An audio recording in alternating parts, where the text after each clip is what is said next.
வணக்கம். இப்போ நம்மிடையே வாழ்ந்த ஒரு மிகப்பெரிய மகான் அப்படின்னு நம்ம சொல்லலாம். மிகப்பெரிய விஞ்ஞானி அப்படின்னு சொல்லலாம். என்னுடைய கீதையின் நாயகன் அப்படின்னு நான் சொல்லுவேன். அப்படிப்பட்ட ஒரு பண்பில் மிகச்சிறந்த தன்னடக்கம் கொண்டவர், எளிமையானவர், சிறந்த கூர்த்த ஞானம் கொண்டவர். இப்படிப்பட்ட ஒரு மனிதர், மகா மேதை. அவர் நம்மிடையே பிரிஞ்சு போயிட்டார். டாக்டர் ஏபிஜே அப்துல் கலாம் அவர்களுக்கு சிவகாசி சமையல் சார்பாக எங்களுடைய ஆழ்ந்த இரங்கலை தெரிவித்துக் கொள்கிறோம். இப்போ எனக்கு டாக்டர் ஏபிஜே அப்துல் கலாம் ரொம்ப பிடிக்கும். எப்படி பிடிக்கும்னா, என் பிள்ளைகிட்டையோ என் பேரண்ட்டையோ பேசும்போது காலையிலேருந்து சாயந்தரம் வரைக்கும் நான் பேசுனேன்னா, அன்னைக்கு ஒரு நாள் பொழுது நீங்கள் நம்பவே மாட்டீங்க, ஒரு நாள் பொழுது 4 முறையாவது கலாம் இப்படி சொன்னார், இப்படி நடந்துக்கிட்டாரு, அவரோட லைஃப்பில் இது நடந்திருக்கு அப்படின்னு நான் பேசுகிற எனக்கு வழக்கம் உண்டு. இது நீங்கள் நம்புவீங்களா தெரியாது, நம்ப மாட்டீங்களா தெரியாது. அவர் மறைஞ்சிட்டாருங்கிற செய்தி கேட்ட உடனே எனக்கு என்னவோ என் குடும்பத்திலிருந்து என்னுடைய சகோதரன், என்னுடைய தந்தை ஒருத்தரை நான் இழந்த மாதிரி ஒரு கண்ணில் கண்ணீர் வந்துச்சு. இப்படி இது எப்படி சாத்தியம்? ஒரு கடைக்கோடியில் இருக்கிற ஒரு மனுஷி, நான் சாதாரண ஹவுஸ் ஒய்ஃபு, எனக்கு ஒரு பாதிப்பை ஏற்படுத்தக்கூடிய அளவுக்கு அவர் மிகப்பெரிய விஞ்ஞானி, ஒரு மேதை, உலகமெல்லாம் தேசமெல்லாம் தெரிஞ்ச ஒரு செலிபிரிட்டி. அவருடைய மறைவு நமக்கு எப்படி ஒரு பாதிப்பை ஏற்படுத்திருக்கு அப்படின்னு நான் யோசித்து பார்க்கும்போது எனக்கு ஒரு தெரிஞ்ச ஒரு மிகப்பெரிய உண்மை என்ன அப்படின்னா, மோட்டிவேஷனுங்கிற ஒரு வார்த்தை. அந்த மோட்டிவேஷனுங்கிற வார்த்தை பிறரை உருவாக்கக்கூடிய ஒரு வல்லமை அவர்கிட்ட இருந்திருக்கு. அவருடைய பணியே அதுதான். அவர் ஏவுகணைகளெல்லாம் படைச்சி முடிச்சு ஜனாதிபதியாக இருந்து அவருடைய பணிக்காலம் முடிஞ்சா பிறகு இந்த 8 ஆண்டுகளில் ஒவ்வொருத்தரையும் உருவாக்கக்கூடிய மிகச்சிறந்த பணியை செஞ்சிருக்கிறார். இது தெய்வீக பணின்னு கூட சொல்லலாம். இது எல்லாருக்கும் உங்களுக்கு தெரியும். மாணவர்களுக்குள்ள எழுச்சி கொண்டு வந்திருக்கிறாரு, இளைஞர்களுக்குள்ள எழுச்சி கொண்டு வந்திருக்கிறாங்க. யுஎன்ஓ அனௌன்ஸ் பண்ணியிருக்குது, இது உலக மாணவர்கள் தினமாக கடைப்பிடிக்க போகிறாங்க. அக்டோபர் 15ஆம் நாள் தமிழ்நாடு அரசு சொல்லியிருக்குது, இந்திய இளைஞர்களின் எழுச்சி நாளாக அறிவிக்கிறோம் அப்படின்னு சொல்கிறாங்க.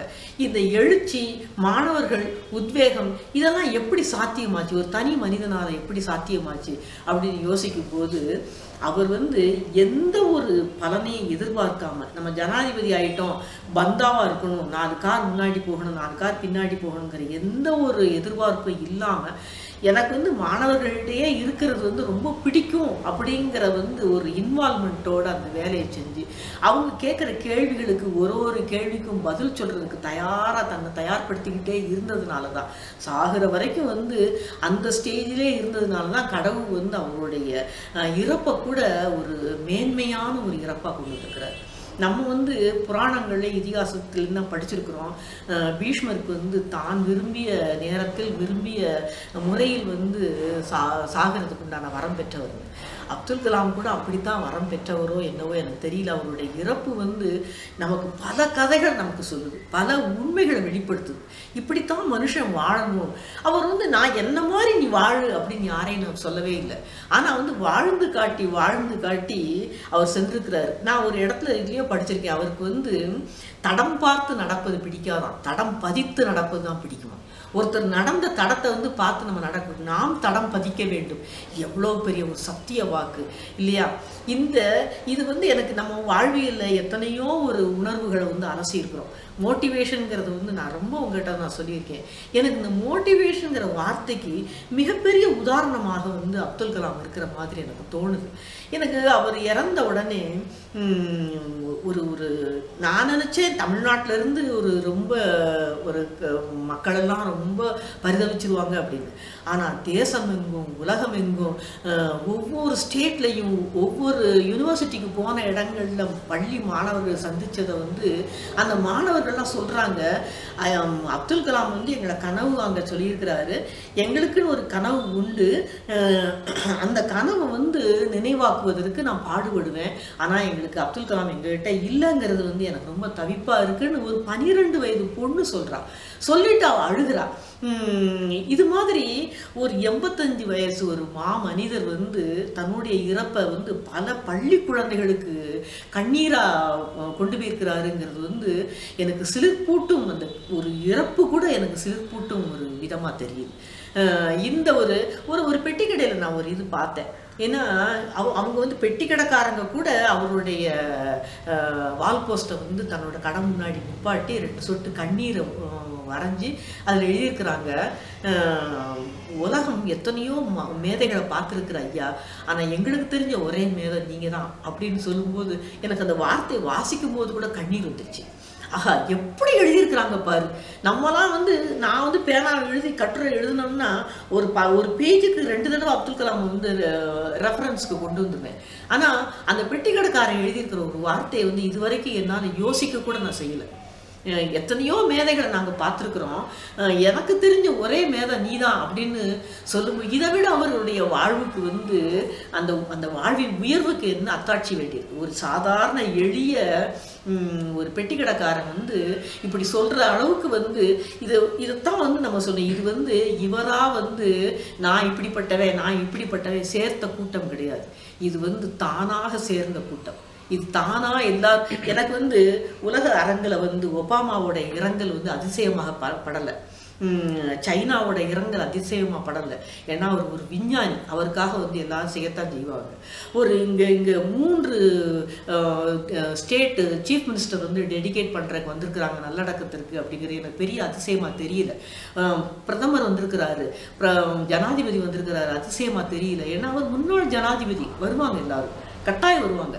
ஆனால் என் கண்ணிலிருந்து கண்ணீர், உங்கள் கண்ணிலிருந்து கண்ணீர், பள்ளி குழந்தைகள் கண்ணிலிருந்து கண்ணீரை வரவழைக்கிறதுக்கு ஒரு மனிதனாக முடிஞ்சிருக்கு அப்படின்னா அவர் எவ்வளவு எளிமையானவர், எவ்வளவு கனிவானவர். அவருடைய எண்ணங்களை வந்து எந்த அளவுக்கு நம்மக்கிட்ட பாதிப்பை கொடுத்துருக்கிறார். உறக்கத்தில் வருவதல்ல கனவு, நம்மை உறங்க விடாமல் செய்வதுதான் கனவு அப்படிங்கிற வார்த்தையை தெரியாத இந்திய மாணவனே கிடையாது.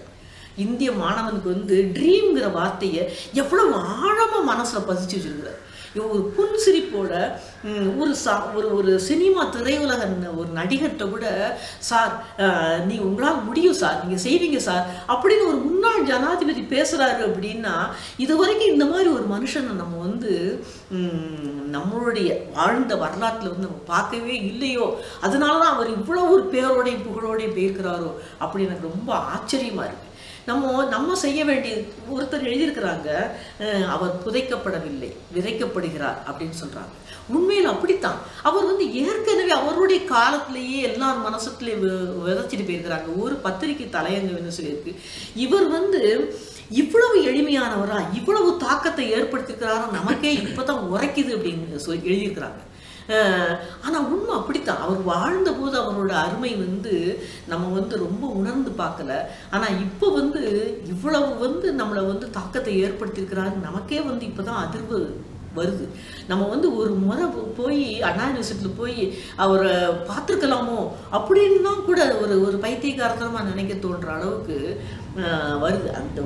அவருடைய கோட்டபிள் கோட்ஸ் எக்கச்சக்கம் இருக்குது. வலிமையற்று இருப்பது வந்து ஒரு பெரிய விஷயமே கிடையாது. வலிமையுடையவங்க இருக்கிறதுக்கு வந்து நிறைய ஆற்றலை வெளிப்படுத்தணுங்கிற இதே கிடையாது. அறிவியல் உண்மைகளுக்குள்ள வந்து பயமில்லாமல் நுழையணும் அப்படின்னா நம்ம வலிமையான ஒரு ஆற்றல் வெளிப்படுத்தலாம் அப்படிங்கிறது வந்து அப்துல் கலாமுடைய சத்திய வாக்கு. இந்த வாக்கு வந்து இப்போ அவர் நம்மக்கிட்ட இல்லை, நம்ம என்ன செய்யலாம் அப்படின்னா, ஒரு நாளைக்கு 10 தடவை அப்துல் கலாம் நினச்சோம்னா நம்ம வந்து அவருக்கு டெடிகேஷன் கொடுத்த மாதிரி ஆயிருமா? இல்லை, நம்ம மனசுக்குள்ள நம்ம கண்ணிலிருந்து கண்ணீர் வந்து உண்மையானது. அந்த கண்ணீரை வந்து எப்படி வெளிப்படுத்தணும், எந்த மாதிரி பழகணும், எல்லாருக்கும் முதல்ல வந்து நம்ம எளிமையாக இருக்கிற பழகணும், அப்புறம் தன்னடக்கமாக இருக்கிற பழகணும், ஒரு எதையும் செஞ்சு பார்ப்போங்கிற ஒரு ஆர்வத்தை கொண்டு வருவோம், கனவை வளர்ப்போம், கனவை நோக்கி பயணம் செய்வோம். நிச்சயமாக நம்மளுடைய ஆற்றலை வெளிப்படுத்தக்கூடிய ஒரு நாள் வரும். இந்த மோட்டிவேஷனுங்கிறது நம்மளும் ஒரு காலத்தில் வந்து நமக்கு கீழே இருக்கிறவங்கள்ட்ட விதைச்சிட்டு போகணுங்கிற ஒரு பண்பை நம்ம வளர்த்துக்கிட்டு அவருடைய ஆத்மா சாந்தி அடைகிறதுக்கும் அவருடைய ஒரு நம்பிக்கையோட வந்து ஒரு உறுதிப்படுத்துவதற்கும் உறுதிமொழி எடுத்துக்கிடுவோங்கிறது வேண்டி கேட்டுக்கிறேன். நன்றி, வணக்கம்.